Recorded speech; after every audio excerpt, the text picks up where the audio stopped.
Hi, my name is Lynn Jamison. I'm the Executive Director of Special Services for Castleberry ISD.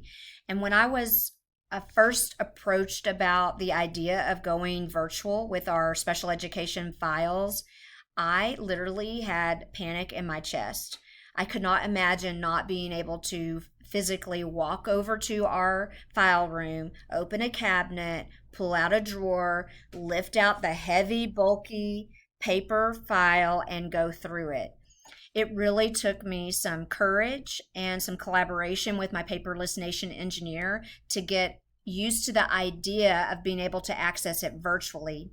However, now that we've been using it for about 4 years now, I cannot imagine any other way. Paper truly is the devil, and I think you'll find that out by your experience with Yellowfold.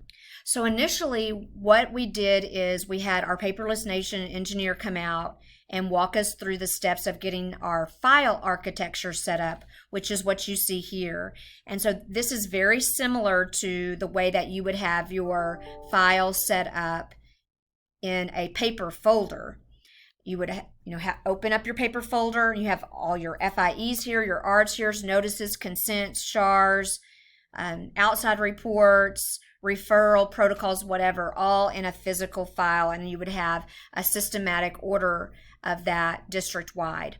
Well, we didn't know where to begin, like it was just wrapping your head around it. And so working with our Paperless Nation engineer and Tessa, who's a former special ed director, we came up with what you see here on the screen, and this is what we call our file architecture. And so within each student's virtual folder, we have a folder or a file for ARDs, and then we have subfolders for the ARD. So if it's a revision ARD, a brief ARD would go in this folder. If it's a IEP amendment, it goes here. If it's a full ARD, like an annual, it would go here.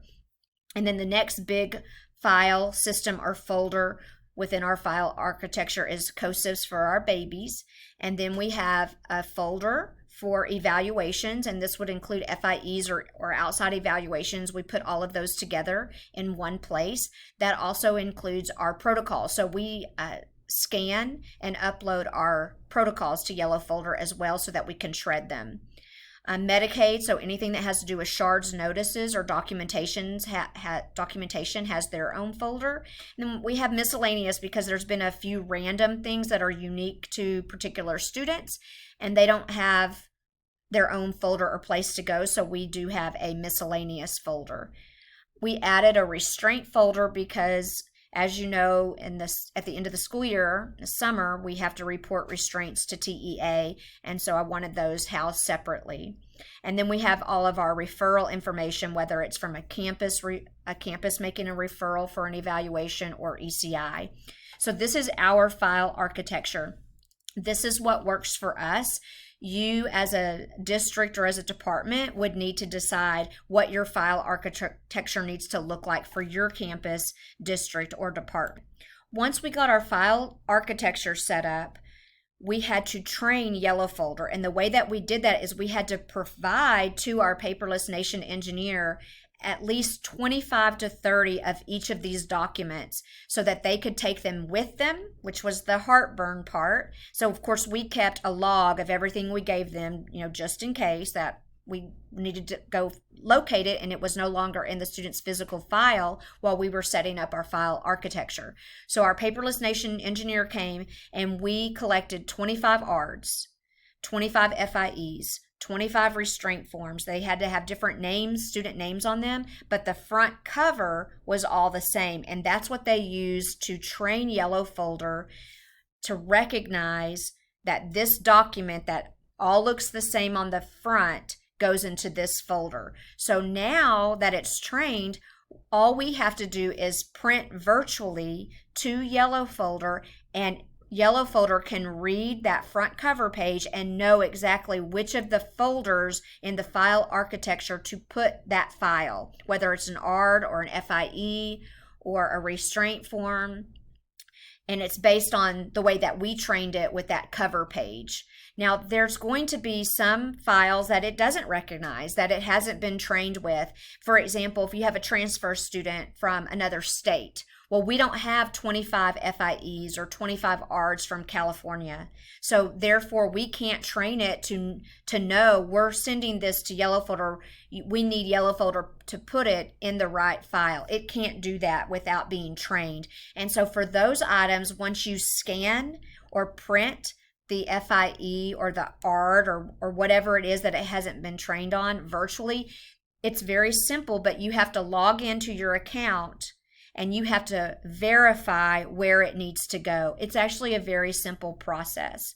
But one of the best features or benefits of Yellow Folder is to be able to print virtually. And so to do that, like let's say I want to print this page here, this file architecture page. So I just go to File, Print, and in my drop down of printers, you can see these are all of my printers. The last one is my Yellow Folder virtual printer. It's literally that simple. You just click here and print down here. It's 13 pages to Yellow Folder. Now, I'm not going to do that because I don't really need to upload this to Yellow Folder, but it's literally that simple. And if you're printing something to Yellow Folder that it's been trained to recognize, that's it. It will know where to put it. It can identify the student's name and what the document is and put it there in the right folder. If, however, it's something unique or different, maybe, like I said, something from another state, you are going to have to verify it, but that's very rare and few instances of that.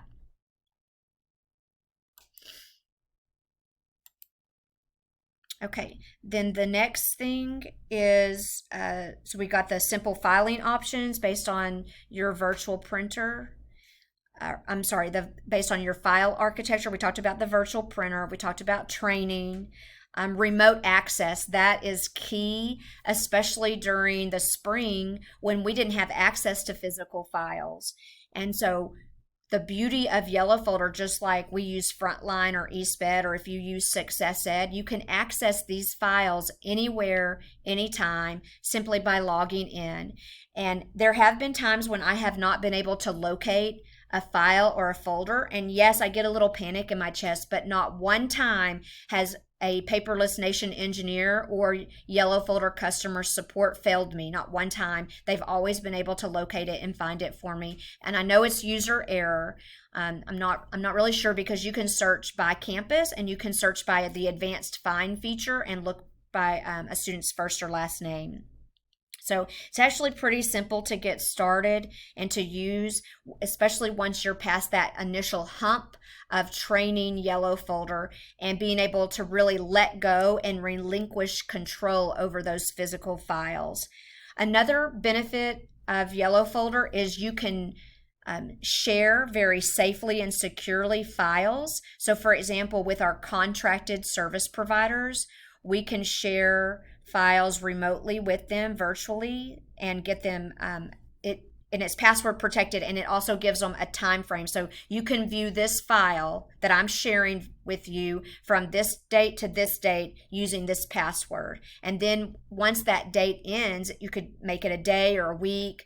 They lose access to it, and that link that you send them is no longer valid. So that's a really neat feature. Honestly, one of the best things that I love about Yellow Folder is in the past few years, we have literally been able to shred enough papers, enough files that we have our copy room back, and I've been able to replace filing cabinets with shelves where we can now store other materials and supplies, and we're down to 2 filing cabinets. They're ginormous, they're huge, and it's going to take years for us to go through those.